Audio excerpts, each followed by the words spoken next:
เอาทุกคนตอนนี้ก็เตรียมตัวสิเอาปลาเลยทุกคนเลยพุ่นลานทรายเพิ่นเอาปลาเนาะพุ่นแล้วทุกคน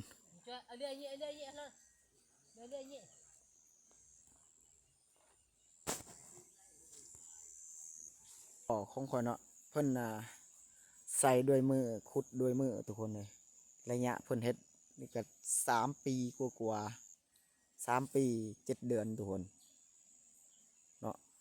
ภายนี่ก็กว้างเติบด้วยทุกคนประมาณ6 คูณ 5นี่แหละ7 คูณ 5หรือว่า10 คูณ 5นี่แหละทุกคนเลยประมาณนั้นแหละ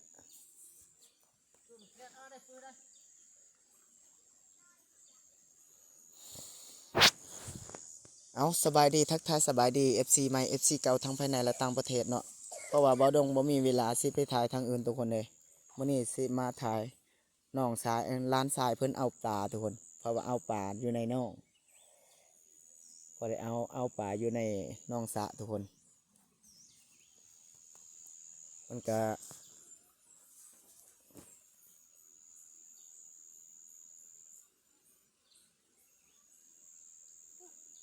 tôi là tôi kì tôi to kì gần này gần này gần này là nó có vàng này cái này có vàng ở đây rồi cô là bữa đâyออกมาทุกคนโคล่าขี้ข้านจะออกให้ออกสวนมาแต่เฮ็ดงานแต่เวียงกับเราอยู่โดนประมาณปีหนึ่งเลยทุกคนไปตั้งแต่เดือนนานทุกคนครับประมาณ2-3 มื้อนี่แหละเพิ่นกลับมาเมื่อวันเสาร์ทุกคนเมื่อวันเสาร์สุดก่อนนี่เมื่อวันศุกร์เพิ่นกลับมาทุกคนถือว่ากะเพราะว่าเบ้าดงมื้อนี้ว่าสิไปถ่ายคลิปอยู่บ้านป่อน้องทุกคนเลยอยู่บ้านป่อน้องคือชนเผ่าตะโอยแล้วทุกคนชนเผ่ากระต่างนี่แหละเบ้าดงว่าสิไปเบิ่งว่าเขาเฮ็ดบุญประจำปีคือเขาเฮ็ดกินกุดนี่ทุกคนคือเขากินงะเนาะเป็นบุญประจำปีเป็นบุญปีใหม่ของลาวเทิงทุกคนมันเป็นของลาวเทิงของชนเผ่ามังกรชนเผ่าตะโอยทุกคนทั่วแข็งทั่วแบบว่าต้องเขาเฮ็ดบุญประจำปีเนาะหลังจากหูดน้ำแล้วเรียบร้อยแล้วก็เขาเฮ็ดบุญประจำปีทุกคนหรือท่านบ่าวดงบ้านบ่าวดงก็อีกบ่ดนแล้วทุกคนเลยประมาณวันเสาร์หน้านี่แหละวันเสาร์สิมาเนี่ยทุกคนคือว่าเขาควบเนาะเขาเริ่มตั้งแล้วก็มือสุดท้ายมือวันอาทิตย์แล้วทุกคนคืนหนึ่งกับมือหนึ่งทุกคนทั้งวันทั้งคืนมีจัดรำวงพร้อม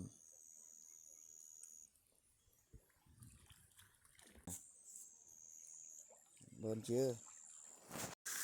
มือโอ้พญาไฟ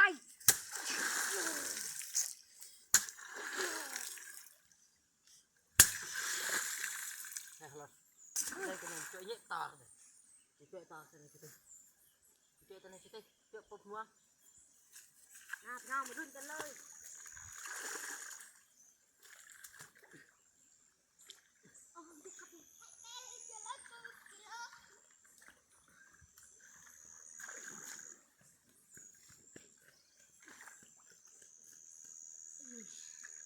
กามันเดหุยเลยกาเนะสิตาไปแล้วนะพี่น้องมุดแล้วการเถอะบอยได้แล้วพี่น้องได้แล้วปลาหน่อยทุกคนคือปลาจาดเลยทุกคน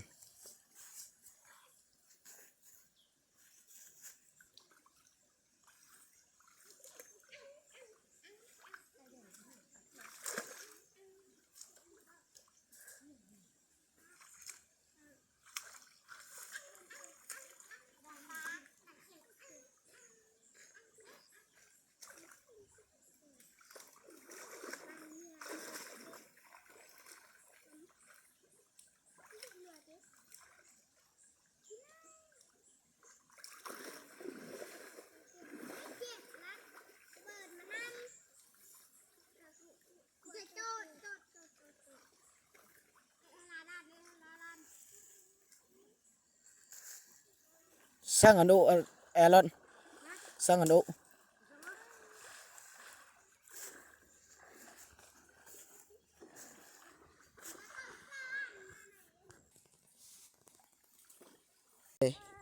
สิไปรีวิวเบิ่งบ้านปอมันเป็นแนวใดทุกคนแต่เกิดมาก็บ่เคยถ่ายจักเทื่อเนาะตั้งแต่ลิ้นคลิปมาก็บ่เคยไปถ่ายสาวบ้านปอและก็สิติดตามกันเบิ่งทุกคนว่ามันเป็นแนวใดเนาะตอนนี้บ่ดงย่างอยู่ทุกคนเด้ยังบ่ทันฮอดบ้านหาก็ฮอดเถียงนาเขาทุกคนเนาะคือเถียงนาก็อยู่พูนล่ะทุกคนเด้บ่ดงก็ค่อยย่างค่อยไปเลยทุกคนเด้แต่เสียดายเนาะบ่ดงบ่มีกล่องเนาะทุกคนคือบ่ดงนี่ก็ไปทางใดมีแต่ย่างกับย่างทุกคนเลยก็ย้อนหยังย้อนความทุกข์ความจนเนาะจึงเฮาจะทนได้อย่าไปคิดว่าเขาคืออย่าไปคิดคือเขาคนรวยเขาเนาะเหมือนที่เฮาจนนี่ทุกคนเนาะไปใส่ก็ได้ไปใส่ก็หอดแต่ว่าคนรวยทุกคนเลยมีแต่เขาใส่เงินจังเขาไปหอดเนาะแต่บ่ดงนี่บ่ต้องใส่เงินเด้อทุกคนบ่ต้องใส่เงินใส่คำไปใส่ใจหรือไว้ใส่น้ำมันรถต้องย่างไปถ่ายทางใดก็ย่างเอาเด้อทุกคนเลยเบิ่งดิไปทางใดก็มีแต่ย่างกับย่างเด้อทุกคนและฝากผู้ใดเบิ่งคลิปนี้แล้วก็ฝากกดไลค์กดแชร์ฝากกดติดตามฝากกดกระดิ่งให้หน่อยเด้อทุกคนเป็นกำลังใจเบาดงทำคลิปต่อไปหรือว่าไลฟ์สดต่อไปทุกคนสิไปถ่ายรีวิวหรือว่าคอนเทนต์ผู้สาวหรือว่าคอนเทนต์ตามเขตชนบทเนาะชนเผ่าบรูหรือชนเผ่าตะโอยชนเผ่าก็ได้กระตางเนาะก็ตามที่ว่าเขตได้ที่เบาดงไปเนาะคือว่าทาง FC ทางภายในและต่างประเทศก็ได้รับสมเนาะรับสมรับเบิ่งว่ามันเป็นอะไรทุกคนตอนนี้ก็หอดเทียงหน้าเขาทุกคนเลยว่าบ่ฮู้ยังไกลเท่าใดเนาะเบาดงก็ยังบ่ฮู้ทุกคนตั้งเวลาไปแล้วทุกคนไปหอดพุ่นบ่ฮู้ว่าสิจักชั่วโมงนะทุกคนเลยแต่เบาดงบ่ได้ไปทางหลวงนะทุกคนไปทางลัดเอาเพราะว่าทางลัดมันไกลเกินทางลัดมันใกล้ขนาดไกลมันบ่ได้ไปไกลทอทางหลวงเนาะทางหลวงมันไกลอีหลีรอทุกคนเลยตอนนี้บ่ดงกาพาพี่ๆน้องๆมารับชมนำกันเบิ่งธรรมชาติทุกคนเนาะป้อทุกคนเลยดอกบัวงามสวยอันนี้คือบ่ดงกับกำลังย่างเด้อทุกคนเด้อพาน้องพาหลานพาลูกไปย่างถ่ายคลิปอยู่บ้านปอโคกโมเมนต์บ้านปอน้องทุกคนเลยต้องขอโทษหลายๆคนนี่ทุกคนดอกบัวงามทุกคนเลยว่าสิไปทางรถทุกคนเลยบ่ดงกับบ่มีรถจักรกับบ่มีรถใหญ่สิบ่ว่าเนาะบ่ดงฟันบ่หอดเลยว่ารถใหญ่นะมีแต่รถจักรไปสะพานบุญมือใดกับบ่าวบุญตาก็มีแต่ไปทางรถจักรเอาคอยทยอยเอาไปเลยทุกคนจังมันได้เบิดความที่ผู้ใหญ่ใจดีจากฝั่งไทยหรือว่าจากต่างประเทศอื่นๆเนาะบ่ลงไปพาไปสะพานบุญให้พวกเพิ่นเมื่อยแห้งทุกคนเลยย่างไปโอ้โหเมื่อยดิตอนนี้ก็ใกล้สิฮอดแล้วทุกคนเลยใกล้สิฮอดบ้านปอแล้วทุกคนตอนนี้ก็อยู่ที่แคมป์บ้านทุกคนเนาะบ่ดงกำลังย่างเข้าไปทุกคนบ่ฮู้ว่าสิได้กินสิได้เล่นสิได้ม่วนน้ำเขาอยู่บ่เนาะแต่บ่ดงก็ยังบ่ฮู้เลยทุกคนว่าบ้านนี้มันหลายซ้ำใดเนาะพลเมืองเนาะบ่ดงบ่เคยไปทุกคนเลยบ่เคยไปถ่ายเห็นแต่ผ่านไปผ่านมาอยู่ซื่อๆทุกคนแต่ไปติดตามหาชมเบิ่งทุกคนเหตุ12ของ14ทั้งนี้มันเป็นจังไดทุกคนเลยชนเผ่าตะโอยเนาะ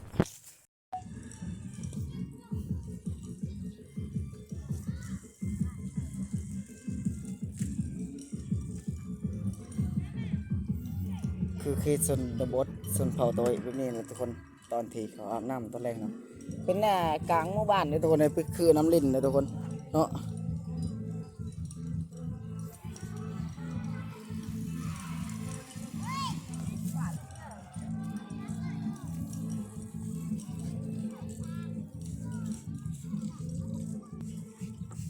มาพอสาวงามทุกคนเลย สาวพอตัวเนาะมาอาบน้ำกลางบ้านทุกคนเลยคือน้ำลิ้นเลย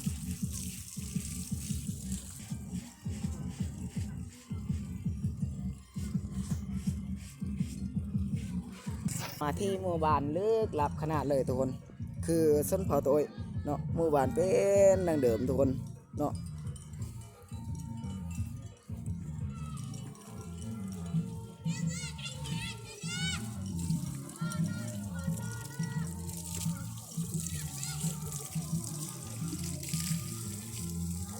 น้อย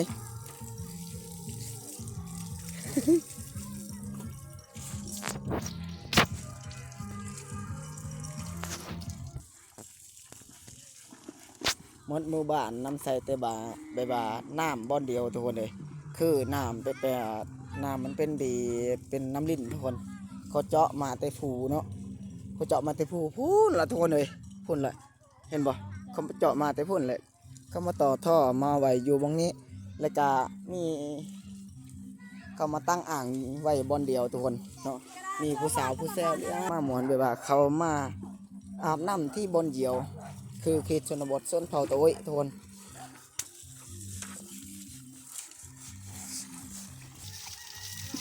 ปอทุกคนเลยเนาะอยู่ที่บ้านปอเนาะคือแบบว่าอยู่ใส่กระมี่เนาะทุกคนแบบว่ามี3ที่หรือน้ำสางหรือว่าแบบว่าเนาะน้ำสางหรือว่าน้อยนี่อยู่ในเป็นอะไรฐานะตอนนี้ยังโสดปะ โสด จักเปอร์เซ็นต์ 100% ก็เถอะทุกคนเลยสาวตะโอ้ยคือว่าโสด100%เด้อถ้าผู้ใดอยากจีบได้เนาะเฮ็ดน้องเราจังไดเนาะ น้อยเอาแต่ใจ น้อยเอาแต่ใจเนาะเออเพราะว่าตอนนี้น้องบ่ได้เอามาโทรศัพท์เนาะเออแล้วมื้อหน้าก็สิฝากให้ FC เด้อแจกเฟซให้ได้บ่ ได้เลย อันนี้แหละทุกคนในมื้อหน้าแหละบ่ดงสิป่าพี่ๆน้องๆมาเบิ่งรับชมนํกันเป็นจังไดเนาะมื้อนี้ฟ้าเศร้าน้อยเอาแต่ใจไปอาบน้ำอยู่กลางบ้านทุกคนอยากเป็นอะไรแต่ขอโทษนำเด้อเป็นว่าเสียงตู่แห้งหลายโพดทุกคนเลย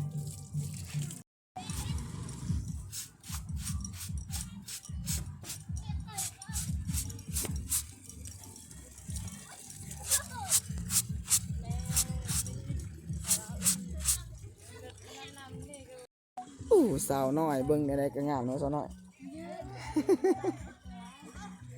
ทุกคนเลยค่ะผู้ใดอยากจีบได้เด้อน้องว่ายังโสด100%ทุกคน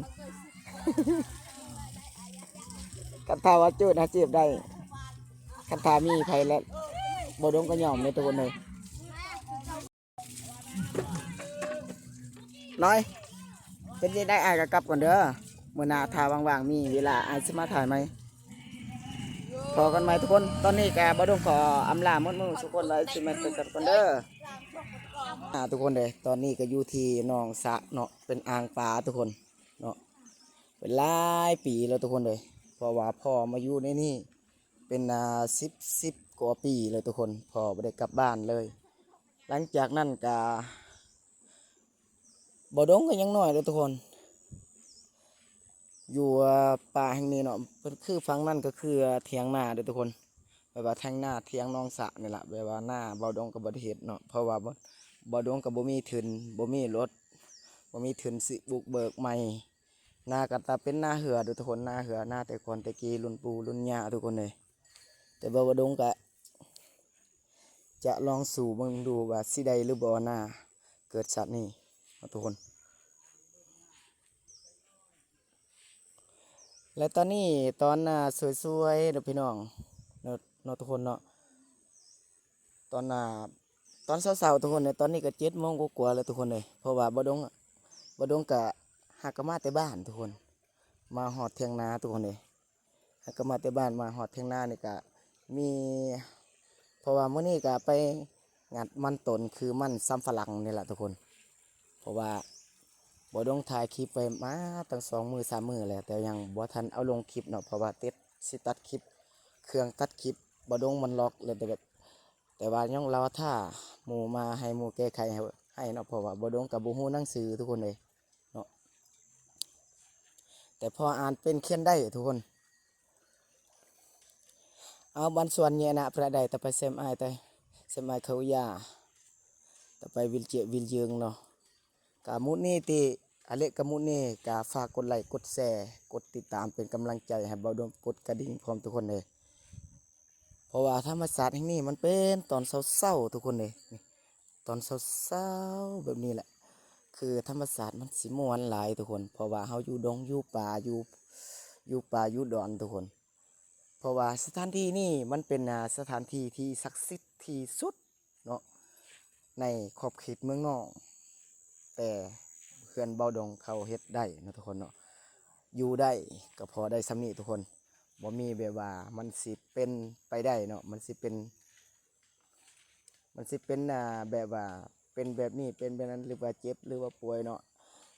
บ่เคยเป็นเนาะทุกคนแต่ว่าผู้อยู่ก้อนในนี้แบบว่าเขาอยู่บ่ได้แล้ว เพราะว่าเสียชีวิตแล้วทุกคนผู้เฮ็ดทำอิฐเป็นป่าเหล้าเบิดหลังจากผู้อยู่ผู้เสียแต่เก่าเนาะแต่ก่อนแต่กี้เป็นรุ่นสมัยสงครามเนาะทุกคน แต่ว่าตอนนี้ พอบ่ดงมาทางอยู่บนนี้บ่มีหยังเป็นไปก็เลยอยู่ตลอดไปเลยทุกคนเนาะและพ่อเลี้ยงเป็ดเลี้ยงไก่ทุกคนเลี้ยงแบะเลี้ยงงัวเพื่อเป็นบำรุงชีวิตของเพิ่นเองเนาะเพราะว่าบ่ลูกก็บ่มีไผอยากฟังบ่มีไผอยากเบิ่งพอก็บ่เป็นหยังทุกคนเนาะบ่ดงกลับบ้านกับบ่ดนทุกคนเลย แต่กี้กะบ่ดองกะอยู่เป็นประจำเลยแต่กี้ตอนสมัยบ่ดองยังน้อยๆก็อยู่ที่บอนนี่เลยทุกคนประมาณอายุ5 ขวบหรือ6 ขวบหรือ7 ขวบประมาณนี้เลยทุกคนเลยมีหลายสิ่งหลายแนวที่บ่ดงยังขาดเคินหลายอีหลีทุกคนแต่สถานที่แห่งนี้มันเป็นธรรมศาสตร์ม่วนเนาะไผๆก็อยากมาไผๆก็อยากมาเบิ่งว่าม่วนทุกคนเนาะ